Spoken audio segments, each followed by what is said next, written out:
बच्चों, आज मैं आपको एशिया की जलवायुविक दशाएं यानी क्लाइमेट कंडीशन ऑफ एशिया के बारे में जानकारी दूंगी। एशिया की जलवायु के सामान्य जो मैंने आपको पहले बता चुकी हूँ। एशिया में वर्ष भर जलवायु संबंधी दशाएं एक सी नहीं पाई जाती। क्यों नहीं पाई जाती? क्योंकि उसका मुख्य कारण है एशिया की जलवायु पे विभिन्न कारकों का प्रभाव पड़ता है, जो मैंने आपको पहले भी बताया था, जो इससे पहले जो लेक्चर दिया था, जिसमें एशिया महाद्वीप की विशालताओं का प्रभाव, एशिया के महाद्वीप के मध्य भाग में उठी पर्वत श्रेणियों का प्रभाव, अक्षांशीय विस्तार, समुद्री धाराएं, चक्रवात, जिसके कारण एशिया महाद्वीप की जो जलवायु है एक सी नहीं है। ग्रीष्म ऋतु व शीत ऋतु में जलवायु की दशाएं विभिन्न रूपों में पाई जाती हैं। सूर्य के उत्तरायण एवं दक्षिणायन होने के कारण कटिबंध विस्तार में परिवर्तन होने के साथ साथ वर्षा, वायुदाब एवं वायु की दिशा में भी स्थानीय परिवर्तन होता है। सामान्य तौर पर 2 ऋतुएं पाई जाती हैं। अतः एशिया की जलवायु का जो हम अध्ययन करते हैं वो 2 ऋतुओं की दशाओं के अंतर्गत किया जाता है। जैसे नंबर 1 ग्रीष्म ऋतु की दशाएं। तापमान। सबसे पहले एशिया महाद्वीप मुख्यतः उत्तरी गोलार्ध में स्थित है। इस महाद्वीप में ग्रीष्म ऋतु मार्च से जून तक होती है। मार्च के बाद सूर्य की किरणें उत्तरी गोलार्ध में सीधी पड़ती हैं, जिसके कारण वायु का तापक्रम ऊंचा रहता है। एशिया का उत्तरी ध्रुवीय प्रदेश इस ऋतु में 10 डिग्री सेल्सियस तापमान प्राप्त करता है, जबकि यह भाग वर्ष के अधिकांश समय में बर्फ से ढका रहता है। एशिया का मध्य एवं दक्षिणी पश्चिमी भाग इस समय बहुत अधिक गर्म हो जाता है।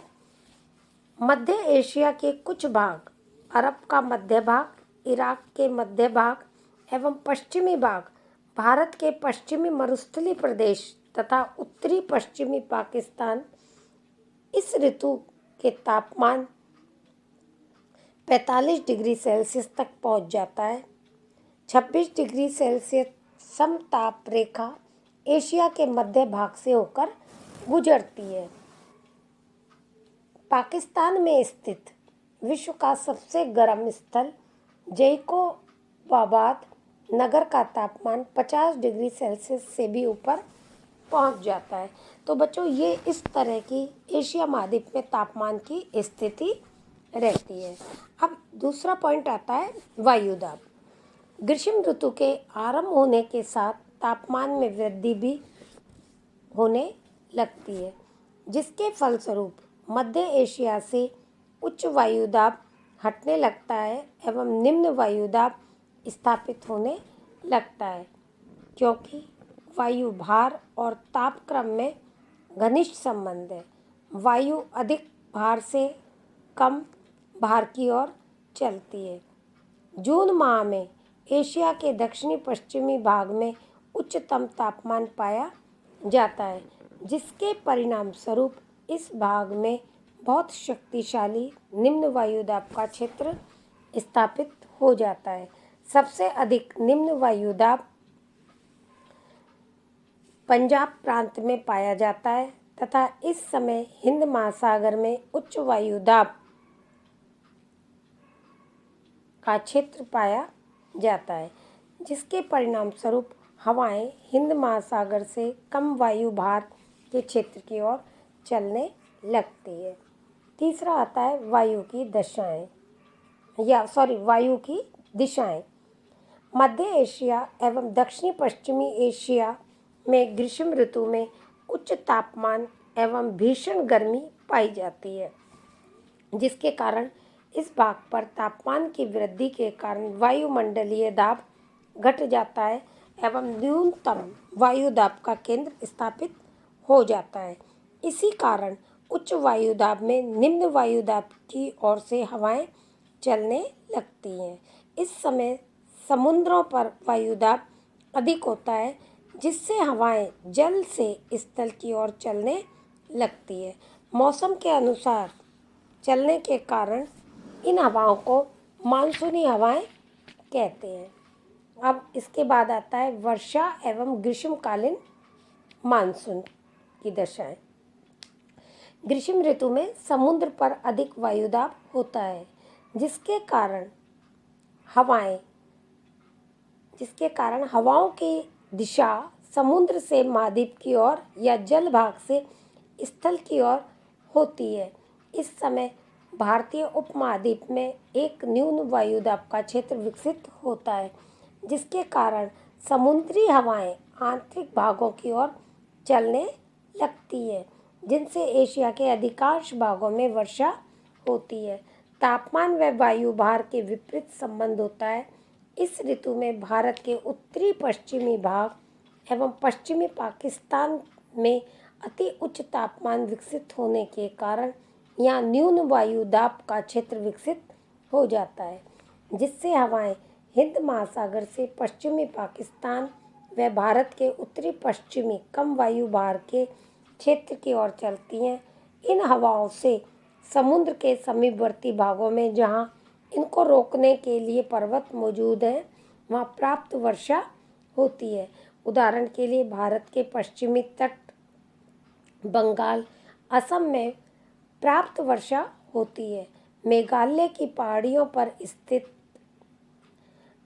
मवासिनराम एवं चेरापूंजी में संसार की सबसे अधिक वर्षा होती है।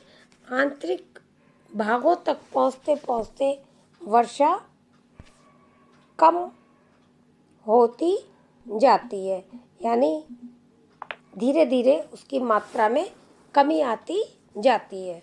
ग्रीष्म ऋतु में समस्त एशिया मानसूनी वायु के प्रभाव के क्षेत्र में रहता है। भारत में भी मानसूनी हवाएं चलती हैं।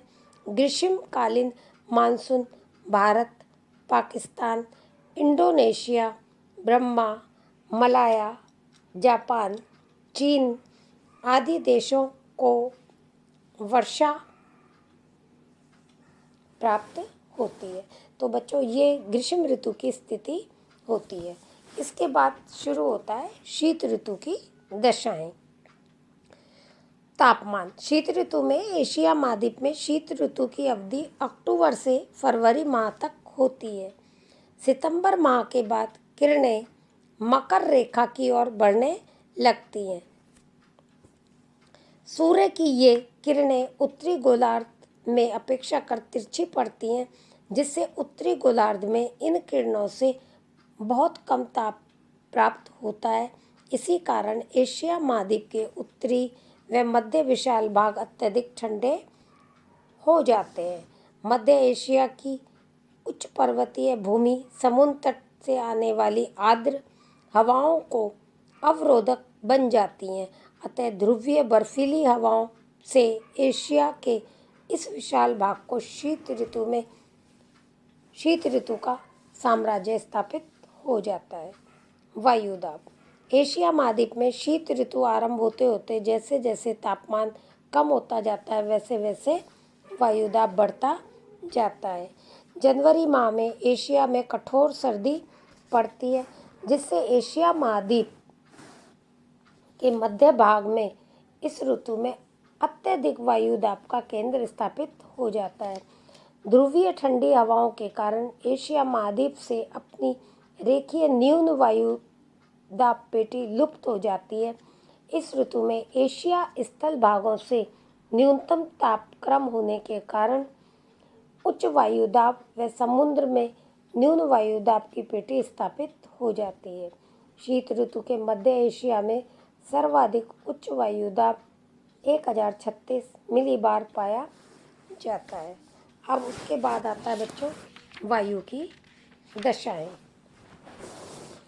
शीत ऋतु में कठोर सर्दी एवं न्यूनतम तापमान स्थापित होने के कारण एशिया के मध्य भाग में अधिकतम वायुदाब का केंद्र स्थापित हो जाता है। ठीक इस समय हिंद महासागर में निम्न वायुदाब का क्षेत्र स्थापित हो जाता है। स्थलीय भागों में अधिकतम तापमान व समुद्री भागों में न्यूनतम वायुदाब के केंद्र स्थापित होने के कारण हवाएं थल से जल की ओर चलती हैं। स्थल से चलने के कारण ये हवाएं शुष्क और अत्यधिक ठंडी होती हैं। इन शुष्क व ठंडी हवाओं के प्रभाव के कारण संपूर्ण उत्तरी व मध्य एशिया में शीत ऋतु में शुष्क जलवायु का विस्तार हो जाता है। चीन इसके प्रभाव से तापक्रम अत्यधिक कम हो जाता है। मध्यवर्ती उच्च पर्वत श्रेणियों को पार नहीं कर सकते, जिसके कारण हवाएं भारत पाकिस्तान में अपेक्षाकृत अधिक तापक्रम नहीं गिरा पाती। विभिन्न भागों की दशाओं के अनुसार चलने के कारण इन शरदकालीन मानसूनी हवाओं को अलग अलग नामों से पुकारा जाता है। अब उसके बाद आता है बच्चों वर्षा का शरदकालीन मानसून।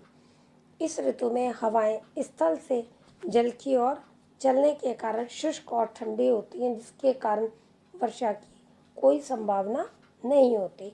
हवाएं तटीय क्षेत्र तक पहुंचकर कुछ नमी ग्रहण करके पुनः स्थलीय भागों में प्रवेश करती हैं। तो दक्षिणी चीन तट, जापान तट, हिंद चीन तट, श्रीलंका एवं भारत के तमिलनाडु पर शीतकालीन वर्षा होती है। ये बच्चों शीतकालीन मौसम की दशाएं हैं। अब इससे आगे कल के लेक्चर में आपको बताऊंगी। धन्यवाद।